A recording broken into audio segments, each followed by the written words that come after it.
मेरे सगे माँ-बाप ही रात को मुझे नींद की गोली खिलाकर मेरे साथ वो काम करते जिसे देखकर मेरे पैरों तले से ज़मीन निकल गई। मेरा नाम अवनी है। मैं एक गरीब परिवार से हूँ। मेरे घर में मेरे अलावा मेरे माता-पिता और भाई-बहन थे।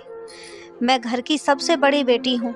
मेरे दोनों भाई-बहन मुझसे छोटे हैं। पिताजी इतना कमा लेते थे कि हमारे घर का गुजारा हो जाता था। हम तीनों भाई-बहन पढ़ रहे थे, मगर हमारी उम्र बढ़ने के साथ-साथ हमारे खर्चे भी बढ़ते जा रहे थे। जैसे-जैसे समय बीतता जा रहा था, महंगाई भी बढ़ती चली जा रही थी, जिसकी वजह से आज पिताजी की कमाई के पैसे खर्चे के हिसाब से कम पड़ने लगे थे, जिसकी वजह से हमारे घर में परेशानियां आती ही जा रही थी। मुझे पढ़ने का बहुत शौक था, लेकिन घर में जब से पैसों की तंगी होने लगी थी, मेरे पिताजी का कहना था कि हम पढ़ाई छोड़ दें और घर बैठें, लेकिन मैं उनकी बात मानने को कभी तैयार ही नहीं होती थी। जबकि मेरी छोटी बहन, जिसका नाम सिया था, वह तो इतनी इंटेलिजेंट भी नहीं थी, फिर भी उसके अच्छे नंबर आ जाते थे और वह अच्छे नंबरों से पास हो जाती थी। वो तो बस अपनी पढ़ाई इसलिए कर रही थी क्योंकि उसको लगता था कि उसकी अभी पढ़ाई की उम्र है, जबकि अभी उसे और कोई काम नहीं है, तो इससे अच्छा है कि वो पढ़ाई ही कर ले। लेकिन घर में परेशानी देखते हुए उसने सबसे पहले अपना कॉलेज जाना बंद कर दिया था, जिसकी वजह से मेरे माँ बाप ने उसे बहुत सराहा था कि उनकी बेटी को उनके हालात का अच्छे से पता है, जिसकी वजह से वो बिना जिद किए अपनी पढ़ाई को आसानी से छोड़ बैठी है। मुझे पता था मेरे माँ बाप यह बातें सिर्फ मुझे सुनाने के लिए ही कह रहे हैं, लेकिन मैं ऐसी बातें एक कान से सुनकर दूसरे कान से निकाल दिया करती थी। मेरी छोटी बहन सिया अपनी तारीफ पर बहुत खुश हुआ करती थी, मेरे सामने बहुत इतराती थी, जिसे मैं मुंह बनाकर झटक दिया करती थी। मेरी बहन पढ़ाई छोड़ने के बाद कुछ ही दिन घर में रही और वह जल्द ही घर में रहते रहते बोर हो गई थी। वह तो सोच रही थी कि पढ़ाई छोड़कर घर में मज़े करेगी, मगर ऐसा कुछ भी नहीं हुआ था, बल्कि मम्मी उसे घर के कामों में लगाए रखती थी, जिससे वो बहुत घबराती थी। अब वो अक्सर मेरे सामने शिकायत करती थी कि अब घर में वो एक काम वाली बाई बनकर रह गई है, जिस पर मैं उससे इतराकर कहती थी कि कर लो मज़े, पढ़ाई तो तुम्हें ही छोड़ने की पड़ी थी। अब हम दोनों बहनें एक दूसरे को बहुत चिढ़ाते थे, लेकिन इसके बाद भी हम दोनों बहनों में बहुत प्यार था और हमारा छोटा भाई मम्मी पापा के साथ साथ हमारा भी बहुत लाडला था। मेरी बहन दिल की बहुत अच्छी थी। उसने पापा को परेशानी में देखते हुए जल्दी से ही अपनी पढ़ाई छोड़ दी, लेकिन जब उसने देखा कि पापा की परेशानी इसी तरह बरकरार है, तो वह उसका हल ढूंढने लगी। उसे कोई और काम तो आता नहीं था, इसलिए उसने किसी स्कूल में टीचर की नौकरी तलाश करना शुरू कर दिया, जिस पर मैंने उससे कहा कि तुम्हारी पढ़ाई छोड़ने का क्या फ़ायदा हुआ, तुम दोबारा से उसी रूटीन पर आ जाओगी, सुबह जल्दी उठना, स्कूल जाना, दोपहर को थके हारे वापस आना। मेरी बात पर उसने गहरी सांस भरते हुए कहा कि दीदी आप कह तो ठीक रही हो, मुझे पढ़ने के लिए जाना भी इन्हीं कामों की वजह से मुश्किल लगता था। एक तो मैं घर में खाली रह रहकर बोर हो गई हूँ, ऊपर से घर के काम मेरा पीछा नहीं छोड़ते। मुझे ये सारे काम करना बिल्कुल भी पसंद नहीं है, लेकिन मैं पापा के लिए उनके घर की कमाई में हाथ बटाना चाहती हूँ, ताकि मेरे कुछ कमाने से उनका फ़ायदा हो। मेरी बहन अपने माँ बाप को मुश्किल में नहीं देख सकती थी। अपनी छोटी बहन की इतनी प्यारी बातें सुनकर मैंने उससे सराहा था कि वो मुझसे छोटी होने के बावजूद भी कितना अच्छा सोचती है, लेकिन ये सब तो सिर्फ कुछ ही पलों के लिए था। उसके बाद फिर से हम एक दूसरे से ऊपर कमेंट पास करने लगे और एक दूसरे को छेड़ने में मग्न हो गए थे। जिस जगह मेरा घर था, उस जगह मोहल्ले के साथ एक नई कॉलोनी बन रही थी और जो नए नए घर बन रहे थे वे बहुत बड़े बड़े और खूबसूरत थे, जिनको देखते ही आंखों में खुद ब खुद उनको पाने की हसरत जाग जाती थी। देखते ही देखते वहाँ कुछ दिनों में ही नए घरों की तादाद बढ़ने लगी। हम सभी की नज़रें उन घरों और उन घरों में रहने वाले लोगों पर रहती थी। उस कॉलोनी में बहुत अच्छी क्वालिटी का काम हो रहा था। वहाँ एक अस्पताल और एक प्राइवेट स्कूल भी बन रहा था। मेरी बहन यही काम करने का सोच रही थी। वो इंटरव्यू देकर आ गई थी। अब बस उसे अपने बुलावे का इंतज़ार था। उसकी पढ़ाई देखने के बावजूद स्कूल वालों ने उसे काफ़ी अच्छी सैलरी देने की ऑफ़र की थी, जिस पर मेरी बहन बहुत खुश हुई थी। उसके खुश होने पर पहले तो मैं उसको चिढ़ाने लगी कि स्कूल वाले पागल हो गए हैं क्या, जो काबिलियत देखे बगैर ही इतनी अच्छी सैलरी ऑफ़र कर रहे हैं। मगर फिर मैं उसके चमकते चेहरे को देखकर चुप हो गई और उसे मुबारकबाद देने लगी। मम्मी पापा एक बार फिर मेरी छोटी बहन से ज़्यादा खुश हो गए थे। उसकी बहुत ज़्यादा तारीफ़ भी करने लगे, जिस पर वह चिढ़ाते हुए मुझसे कहती कि देखो मेरी घर में कितनी वैल्यू है, सब लोग मेरी कितनी तारीफ़ करते हैं और मैं बस उसको आंखें दिखाती रह जाती। इसी तरह लड़ते झगड़ते मेरी छोटी बहन, जो मुझे कुछ गैर जिम्मेदार सी लगती थी, आज वो अपनी टीचर की सीट को बहुत अच्छे तरीके से संभाल रही थी। हर कोई उसकी तारीफ़ करता था। उसे मिलने वाली हर महीने की सैलरी से घर के हालात का पर काफ़ी अच्छा असर पड़ा था, क्योंकि उसकी सैलरी अच्छी खासी थी। जिस स्कूल में वो नौकरी पर रही थी, वहाँ मर्द और औरतें दोनों ही जॉब किया करते थे, जिसकी वजह से उसकी सबसे अच्छी खासी बोलचाल थी। शुरू में मैं तो सब कुछ ठीक रहा, जिसकी वजह से मेरी बहन थोड़ी परेशान और उदास सी थी कि वह ये सब कुछ कर पाएगी भी या नहीं। लेकिन काम पर जाने के बाद ही उसको इस काम की आदत होने लगी और वह बहुत खुश थी कि पढ़ने से ज़्यादा पढ़ाना आसान है। वह अपनी सारी सैलरी पापा के हाथ में लाकर दे देती थी, तो जैसे पापा का सीना गर्व से चौड़ा हो जाता था। सब अपनी अपनी ज़िंदगी में बहुत मस्त थे। तभी उन्हीं दिनों मुझे अपनी छोटी बहन कुछ परेशान सी लगने लगी।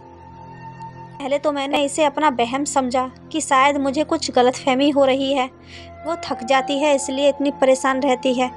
जब कुछ दिन तक मैंने उसके चेहरे पर परेशानी देखी तो मैंने उससे इसकी वजह पूछी, जिस पर पहले तो वो मुझे कुछ भी बताने से हिचकिचा रही थी, लेकिन फिर मेरे ज़्यादा ज़बरदस्ती करने पर उसने मुझे बता ही दिया। उसकी आवाज़ भी मुझे परेशानी भरी लग रही थी। वो थोड़ी हिचकिचाहट का शिकार थी। उसने बताया कि उसके साथ जो लड़के काम करते हैं वे उन्हीं से परेशान हैं। वह उसे कुछ अच्छी आदत के नहीं लगते थे। वो उनकी मौजूदगी में खुद को बहुत बेचैन महसूस करती है।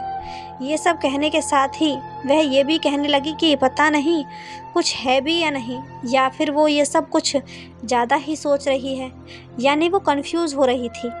मैंने उससे कहा कि वह ज़्यादा परेशान ना हो।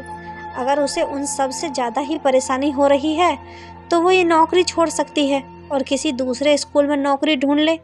ऐसे अपने दिमाग पर ज़्यादा जोर ना डाले और इस बात को अपने दिल से ना लगाए। मैंने हर तरीके से उसे समझाने की कोशिश की और उसे तसल्ली दी, जिस पर उसने एक गहरी सांस भरी और उसने अपना सिर हिला दिया कि वह ऐसा ही करेगी।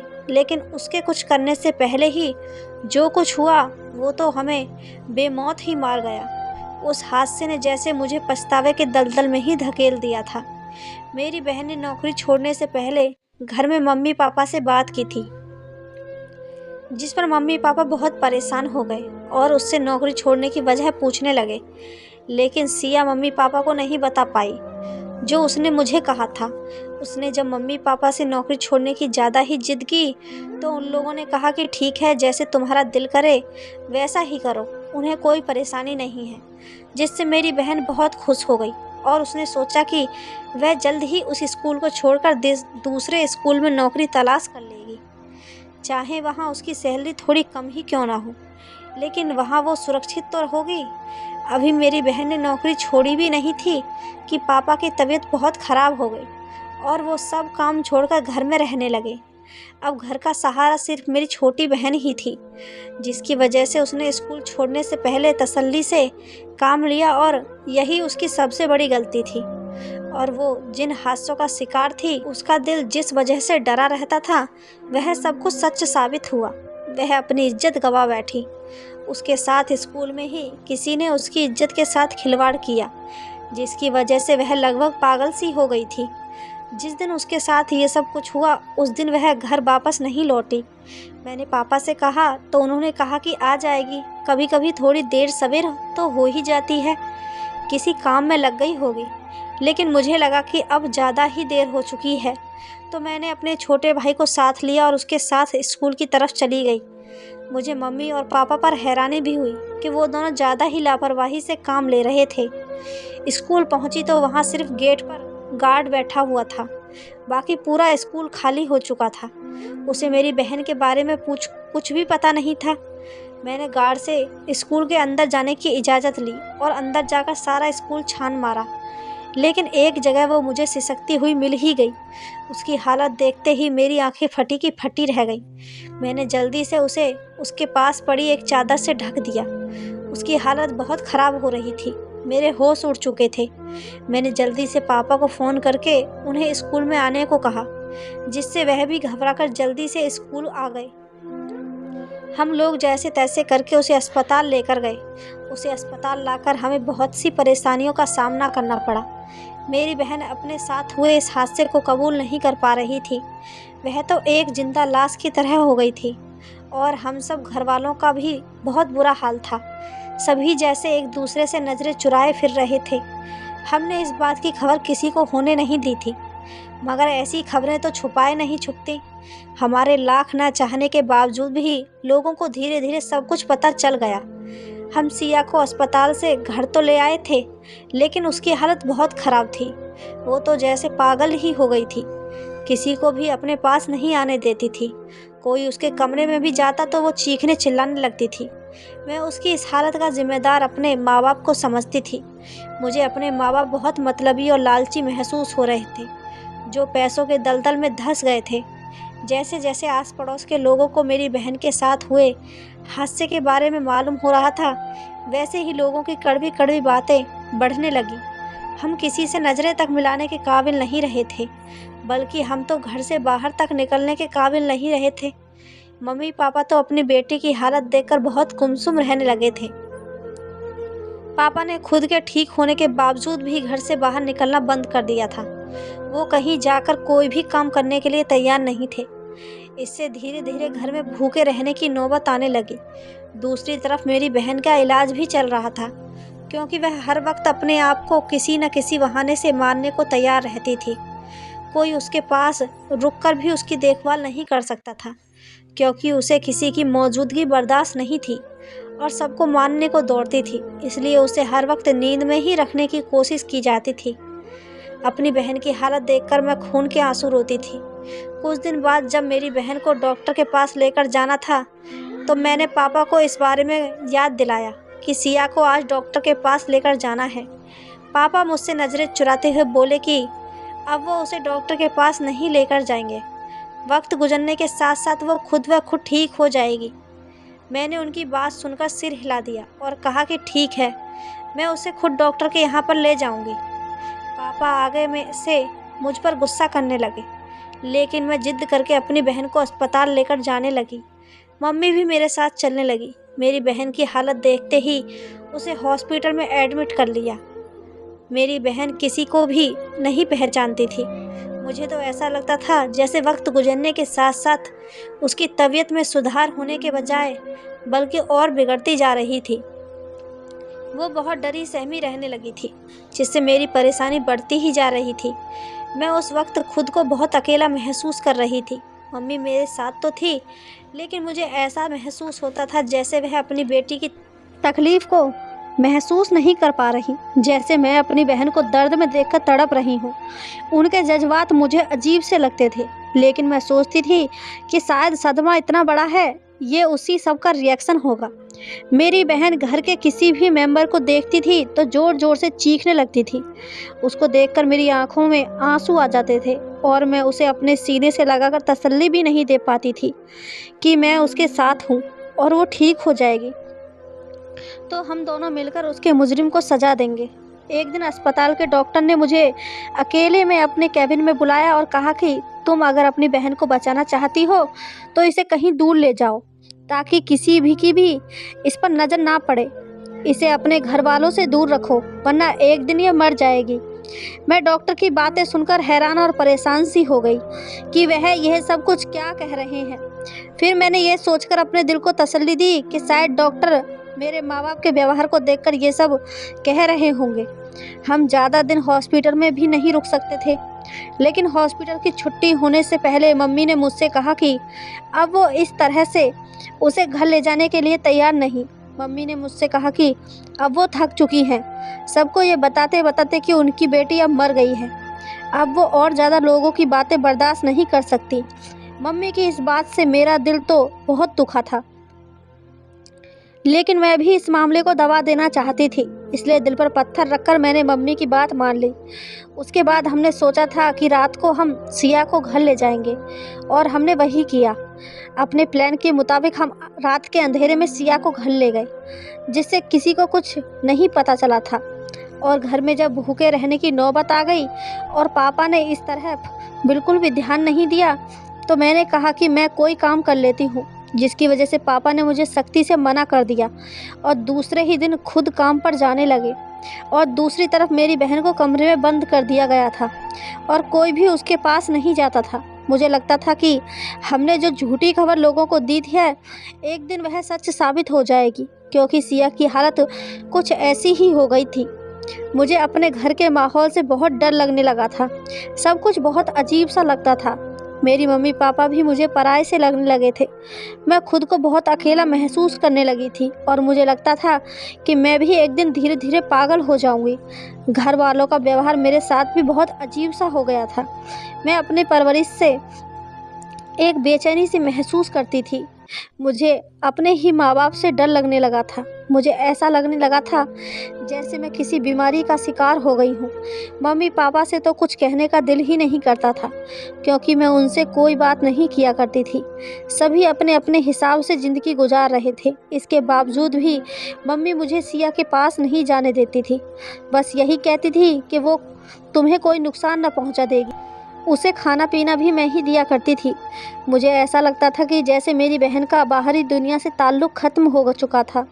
इस बार मैंने किसी के कहे बगैर ही अपनी पढ़ाई छोड़ दी थी और अब मैं अपने इस फैसले से पछता रही थी, क्योंकि घर में मेरा वक्त नहीं गुजरता था। मुझे लगता था कि जैसे मैं डिप्रेशन का शिकार हो रही हूँ। अपनी हालत से घबराते हुए मैंने अपने मम्मी पापा से बात की कि मैं अब दोबारा अपनी पढ़ाई शुरू करना चाहती हूँ। मेरी बात सुनकर मेरे मम्मी पापा बहुत परेशान हो गए।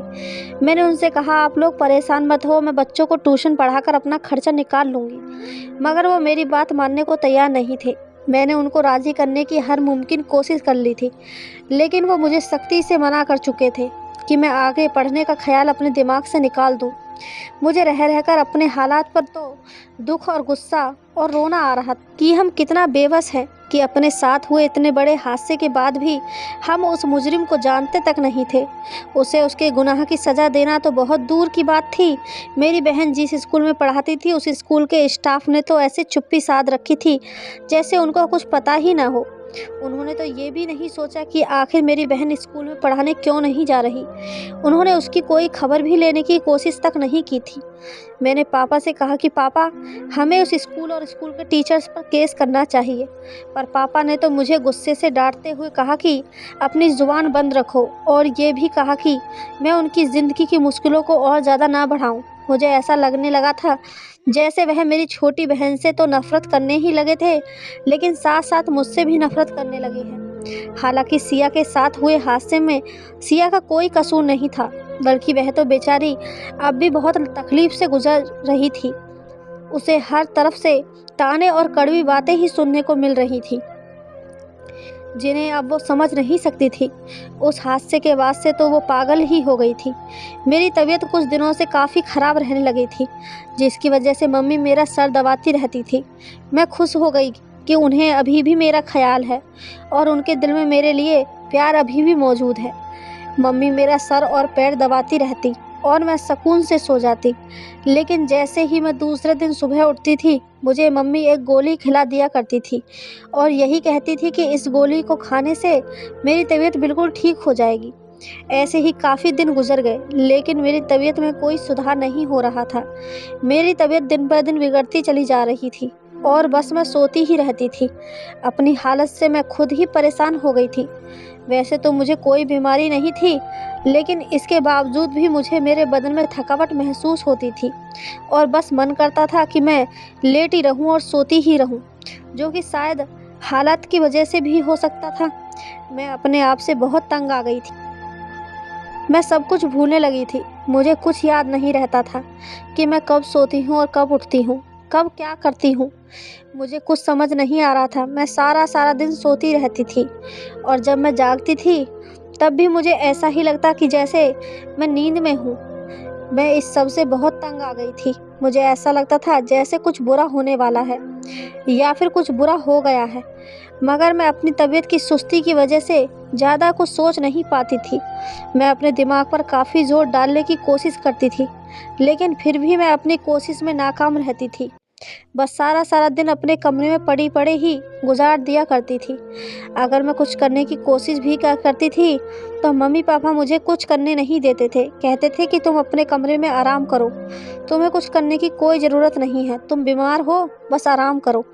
जिससे मेरे दिमाग में कुछ खटकने लगा कि कुछ तो गड़बड़ है, जिससे मेरा दिल फटने लगा। मेरे पैरों तले ज़मीन निकल गई। मुझे ऐसा लगा जैसे मैं मरने वाली हूँ। मेरा शरीर डर की वजह से कांप रहा था। मेरे अपने माँ बाप ने मेरी छोटी बहन को जहर देकर मार दिया था और मुझे एक ही घर में रहते हुए इस बारे में पता भी नहीं चला। मैं बिल्कुल अनजान रही। वो मुझे भी इतना बेबस कर देना चाहते थे कि मैं भी बाहरी दुनिया से ताल्लुक़ ख़त्म कर दूँ। मुझे अपने माँ बाप से ऐसे जुल्म की उम्मीद बिल्कुल भी नहीं थी। आखिर वह अपनी बेटियों के साथ इस कदर जुल्म कैसे कर सकते हैं? उन्होंने मेरी छोटी बहन को क्यों मारा? मुझे ऐसा लग रहा था जैसे ये सब सोच सोच कर मैं पागल हो जाऊंगी। इस भरी दुनिया में मैं अपने आप को अकेला महसूस कर रही थी। मैं अपने ही घर में खुद को अनजान महसूस कर रही थी। अब मुझे अपनी जान का खतरा था, वो भी किसी और से नहीं बल्कि अपने ही सगे माँ बाप से। मेरी आंखों से आंसू बहे जा रहे थे। मैंने खुद को अपने कमरे में बंद कर रखा था, मगर जब मुझे लगा कि इस कदर बंद रहने के बाद कोई फ़ायदा नहीं होने वाला, मैंने सोचा कि मुझे इस बारे में अपने माँ बाप से सवाल ज़रूर करना चाहिए कि आखिर उन्होंने ऐसा क्यों किया। मुझे इस तरह से चुप रहकर और जुल्म नहीं सहना था। मैंने बहुत हिम्मत करके अपने माँ बाप का सामना किया और मैं उनके सामने खड़ी होकर उनसे सवाल पर सवाल करती चली गई। मुझे तो लगा था कि वो लोग शर्मिंदा होंगे, बल्कि उन्होंने तो आराम से अपना गुनाह कबूल कर लिया कि वह सच में ये सब कुछ कर चुके हैं। फिर मैंने रोते हुए उन दोनों से इस सब की वजह पूछी। उन्होंने बहुत ही गुस्से में जवाब दिया कि उनकी बेटी के साथ जो कुछ भी हुआ था, उससे वो इस दुनिया में किसी को मुंह दिखाने लायक नहीं रहे थे। वो उसकी वजह से घर से बाहर निकलने से भी डरते थे, इसलिए उन्होंने अपनी आज़ादी के लिए उसको जहर देकर मार दिया। वैसे भी उसकी ज़िंदगी एक जिंदा लाश की तरह बन गई थी। उसके बाद उन्होंने मुझसे भी खतरा था कि मैं भी सिया की तरह उनको किसी मुश्किल में ना डाल दूं, इसलिए वह दिन रात मुझे नशे की गोलियां दिया करते थे, जिसकी वजह से मैं सोती रहती थी ताकि मैं उनका काम खराब ना कर दूं। वह अपनी बेटियों की वजह से सबके सामने नजरें नहीं उठा सकते थे। उनका इरादा अपनी दोनों बेटियों को ख़त्म कर देना था। वो तो बस अपने बेटे के साथ ही ज़िंदगी गुजारना चाहते थे। इससे पहले ही मुझे सब कुछ पता चल गया। मैंने उनसे कहा कि आप कैसे माँ बाप हैं? आपके सीने में दिल की जगह पत्थर है। आपकी बेटी जिसके साथ अत्याचार हुआ, आप उसके अत्याचार का बदला लेने के बजाय उसकी ही जान के दुश्मन बन गए। और मेरे साथ तो ऐसा कुछ भी नहीं हुआ जैसा सिया के साथ हुआ था। फिर आप लोगों ने मेरे साथ ये सब कुछ क्यों किया? मुझे भी एक लड़की होने की वजह से आप मुझे इस ज़िंदगी से दूर कर रहे थे। आप लोग तो माँ बाप कहलाने के लायक ही नहीं हो। आप दोनों हमारे दुश्मन हैं। सबसे ज़्यादा तो आप मेरी छोटी बहन की दुश्मन हैं, जो बेचारी तो आप लोगों का साथ देने के लिए कुछ भी करने को तैयार हो जाती थी। और आप लोगों ने उसकी अच्छाई का ये सिला दिया कि उसको जान से ही मार डाला। शर्म आनी चाहिए आप लोगों को। उसके मुश्किल वक्त में आप लोगों को उसका साथ देना चाहिए था, ना कि उसको मारना चाहिए था। बहुत सारे रास्ते थे हमारे पास। हम यहाँ से कहीं दूर चले जाते, कहीं किसी दूसरे शहर चले जाते, यहाँ जहाँ पर हमें कोई नहीं जानता हो, वहाँ जाकर रह लेते, वहाँ जाकर एक नई ज़िंदगी शुरू करते, बल्कि उसे भी सब कुछ भुलाकर नई ज़िंदगी की तरफ लेकर आते। वो बेचारी तो नौकरी छोड़ना चाहती थी, मगर फिर आपके लालच ने उसे नौकरी न छोड़ने पर मजबूर कर दिया। पापा, आपने अपनी बीमारी का बहाना बनाया और अब अपने आप को मजलूम समझकर उसे ख़त्म कर दिया। अब मैं आप लोगों के साथ नहीं रहना चाहती। मैं आप लोगों को अच्छे से पहचान गई हूँ। मैं यहाँ से जाकर किसी हॉस्टल में रह लूँगी और कुछ बनकर अपनी बहन के मुजरिमों को सज़ा दिलाऊँगी। मेरी बात सुनकर मेरे माँ बाप घबरा गए और मुझे पकड़कर कमरे में बंद करने की कोशिश करने लगे, लेकिन मैं उन लोगों की पकड़ से छूटकर घर में से भाग गई। उन लोगों के घर से ही क्या, मैं तो उन लोगों की ज़िंदगी से भी भाग चुकी थी। मुझे एक दिन वापस आना था क्योंकि मुझे कुछ बनना था और उन लोगों की सच्चाई सबके सामने लानी थी और अपनी बहन के मुजरिमों को भी सज़ा दिलवानी थी।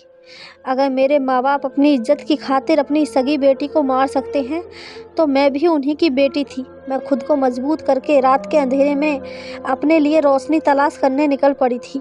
मैं शायद ऐसा ना करती और उन लोगों पर तरस खा लेती, अगर उन लोगों के चेहरे पर मुझे थोड़ी-सी भी शर्मिंदगी दिख जाती।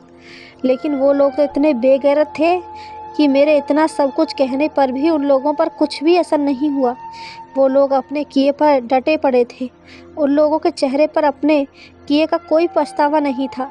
मैंने सोचा था कि अगर वो लोग अपनी गलती की माफ़ी मांग लेंगे तो मैं उन्हें माफ़ कर दूंगी, लेकिन उनके इतना बेरहम होने पर मुझे ये कदम उठाना पड़ा था। मैं अपने माँ-बाप को दुनिया के सामने जलील तो नहीं करवाना चाहती थी, लेकिन जो कुछ उन्होंने मेरी बहन के साथ किया था, उसके लिए शायद उन्हें सज़ा दिलवाना बहुत ज़रूरी था। ये सब सोचते हुए मैं घर से निकली, लेकिन अब मेरे पास रुकने का कोई भी आश्रय नहीं था। तभी मुझे याद आया कि मेरी एक दोस्त थी, जो मेरे साथ स्कूल में पढ़ा करती थी। उसका नाम निशी था।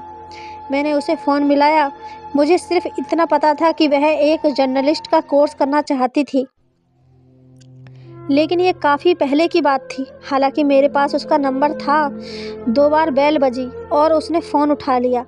मैंने उससे बात की तो पहली ही बार में वो मुझे पहचान गई। मैंने उससे उसका पता पूछा और उसे अपनी सारी परेशानी बताई और उसने फ़ौरन मुझे अपने घर पर बुलाया। वो जहाँ पर जॉब करती थी, उस ऑफ़िस के पास ही उसने एक कमरा ले रखा था। वो वहाँ पर अकेली ही रहती थी। मैं वहाँ पहुँची। उसने पहले मुझे खाना खिलाया। मैंने उसे अपने साथ हुई सारी वारदात बताई और ये भी बताया कि मेरी बहन के साथ क्या-क्या जुल्म हुआ और ज़्यादती की गई। ये सब सुनने के बाद उसने मुझसे कहा कि मैं तुम्हारी मदद ज़रूर करूँगी। उसका कोई दोस्त राजेश पुलिस ऑफिसर था। वह अगली सुबह मुझे राजेश के पास ले गई। मैंने राजेश के सामने बैठकर सारी बात बताई। राजेश ने फ़ौरन ही अपने साथियों को साथ लेकर मेरे घर पर धावा बोल दिया। मेरे माँ-बाप को मेरे द्वारा दिए गए बयान की वजह से अरेस्ट किया गया। उसके बाद राजेश ने अपने बड़े अफसरों से बात की और एक भारी पुलिस का दस्ता बुलाकर उसी स्कूल पर रेड डाली।